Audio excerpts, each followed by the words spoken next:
Assalamualaikum warahmatullahi wabarakatuh.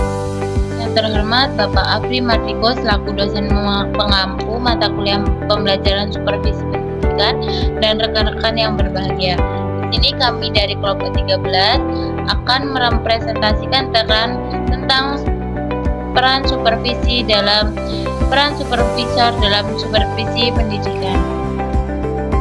Baik, selanjutnya izin memperkenalkan nama anggota kelompok kami. Yang pertama ada Karisma Indri Febrianti dengan NPM 003, Serliana Yulianti dengan NPM 046, Daning Aprita NPM 018, dan Sesari Marlina Effendi dengan NPM 028. Dan selanjutnya materi yang akan disampaikan oleh rekan saya, Daning Aprita, dipersilakan. Baiklah, perkenalkan nama saya Ning Aprita dengan NPM 018. Di sini saya selaku penyampai materi, di mana materi yang pertama yaitu mengenai kepemimpinan kepala sekolah. Kepemimpinan merupakan topik yang sangat menarik untuk dipahami dan dipelajari, di mana manusia juga memiliki kapasitas kepemimpinan yang terbatas, tetapi di sini juga mampu memimpin orang lain, yang menyebabkan pemimpin merasa membutuhkan kepemimpinan. Nah, menurut Vriner dan Fretus dalam Julaiha, yang berarti kepemimpinan adalah seni mengorganisasi dan memotivasi individu-individu serta kelompok-kelompok untuk mencapai tujuan. Nah, di mana kapasitas seorang pemimpin haruslah mampu berbicara, membujuk, serta memiliki gaya manajerial dalam memimpin dan mampu mendelegasikan atau melimpahkan wewenangnya sesuai dengan tanggung jawab agar tujuan suatu instansi dapat tercapai. Selanjutnya yaitu mengenai kepala sekolah sebagai supervisor pendidikan. Nah, pembinaan atau administrasi pegawai selama bekerja dikenal dengan istilah pengawasan dalam manajemen. Tindakan merencanakan, mengatur, mengawasi, dan melaksanakan proses kerja disebut sebagai manajemen. Tanpa menjadi manajer, seorang juga bisa menjadi karyawan atau disebut sebagai supervisor. Aturan serupa berlaku untuk seseorang yang dapat berfungsi sebagai manajer tanpa pengawas atau layanan diri. Meskipun di banyak organisasi, manajer juga mengawasi dan sebaliknya. Menurut Kristiawan dan kawan-kawan tahun 2019.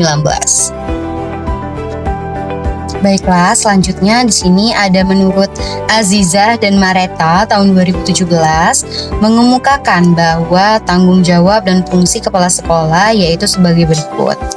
Yang pertama, memberikan arahan, pembinaan, inspirasi, dan perlindungan bagi guru, dan administrasi dalam pelaksanaan belajar mengajar. Lalu yang kedua, mendorong anggota staf untuk meningkatkan keterampilan mereka melalui pelatihan terbaru dan pendidikan tambahan.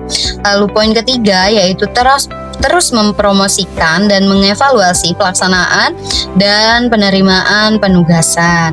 Nah, dari pengemukaan tanggung jawab dan fungsi kepala sekolah tersebut, bahwasanya di sini kepala sekolah sebagai supervisor juga harus dapat membimbing dan mendukung guru untuk mengembangkan keterampilannya. Bahwasanya guru juga perlu menguasai beragam keterampilan dalam memahami pemahaman peserta didik selama proses belajar, memberikan penguatan dan menerapkan metode pengajaran agar dapat mendorong peserta didik untuk belajar secara mandiri atau pembelajaran yang berpusat pada peserta didik.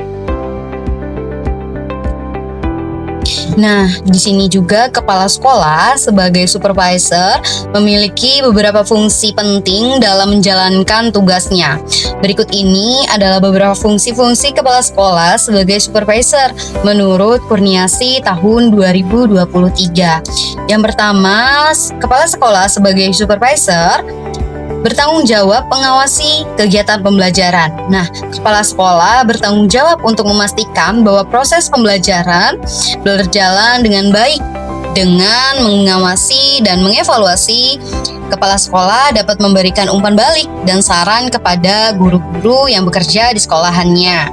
Selanjutnya di sini kepala sekolah sebagai supervisor berfungsi untuk memonitor kedisiplinan dan perilaku perilaku pada peserta didik. Nah, di sini kepala sekolah memiliki tanggung jawab untuk memastikan kedisiplinan dan perilaku siswa di sekolahnya. Lalu yang ketiga, kepala sekolah berfungsi sebagai untuk membantu pengembangan profesional guru. Nah, di sini kepala sekolah dapat menyelenggarakan pelatihan dan workshop untuk meningkatkan kualitas pengajaran, terutama pada peningkatan profesionalitas guru-guru yang mengajar di sekolahnya. Lalu, sebagai supervisor, kepala sekolah berfungsi untuk mengelola evaluasi kinerja guru, di mana di sini kepala sekolah dapat melihat kinerja-kinerja guru secara teratur, seperti mengamati pelajaran dan memberikan umpan balik yang konstruktif, di mana konstruktif di sini yang berarti tanggapan yang membangun dan bersifat suportif yang bertujuan untuk meningkatkan kinerja guru. Selanjutnya, kepala sekolah sebagai supervisor berfungsi untuk mengkoordinasikan rencana pembelajaran, di mana di sini kepala sekolah dapat memastikan keterkaitan antara rencana pembelajaran kelas, kurikulum sekolah, dan standar pendidikan yang ditetapkan oleh sekolah. Lalu yang keenam yaitu membangun kolaborasi. Nah, di sini kepala sekolah dapat mengadakan pertemuan dan kegiatan mempromosikan kerjasama dan pertukaran ide antara anggota staf dan guru-gurunya sehingga terjalin kolaborasi yang mantap antara kepala sekolah, guru, dan staf sekolah. Adapun beberapa prinsip yang dapat dipedomani oleh kepala sekolah dalam melakukan supervisi yang dikemukakan oleh Nursita tahun 2023. Yang pertama yaitu keadilan, yang artinya di sini kepala sekolah dapat memastikan bahwa supervisi dilakukan secara adil dan objektif terhadap semua guru dan stafnya. Yang kedua yaitu komunikasi terbuka, di mana di sini kepala sekolah harus menjalin komunikasi yang terbuka dengan guru dan staf-stafnya. Yang keempat yaitu yang ketiga yaitu kolaborasi, yang dimana di sini kepala sekolah dapat membangun budaya kerjasama dan kolaborasi di sekolah dengan melibatkan guru-guru dan stafnya. Lalu yang keempat yaitu pengembangan profesional, di mana di sini kepala sekolah dapat memberikan dukungan dan peluang pengembangan profesional kepada guru ataupun stafnya, seperti menyediakan pelatihan dan mentoring untuk meningkatkan keterampilan dan pengetahuan bagi guru dan stafnya.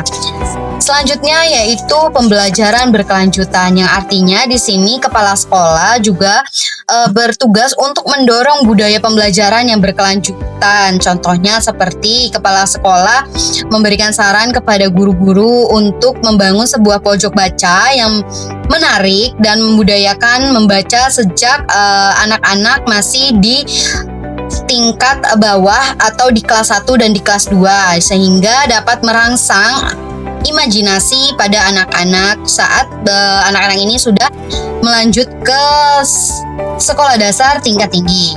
Nah, selanjutnya yaitu pemberdayaan, di mana di sini kepala sekolah dapat memberdayakan guru dan stafnya untuk mengambil tanggung jawab atas pembelajaran dan pengembangan siswa-siswanya. Lalu yang ketujuh yaitu evaluasi dan umpan balik yang konstruktif, di mana di sini kepala sekolah melakukan evaluasi kinerja secara teratur dan memberikan umpan balik yang konstruktif kepada guru dan stafnya.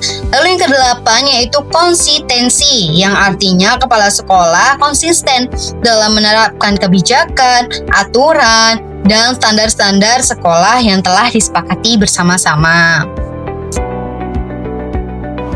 Baik, yang selanjutnya kesimpulan. Kepemimpinan kepala sekolah memiliki peran yang sangat penting dan strategis kepada sekolah, memiliki tugas dan pengetahuan yang penting dalam menjalankan peran kepemimpinan.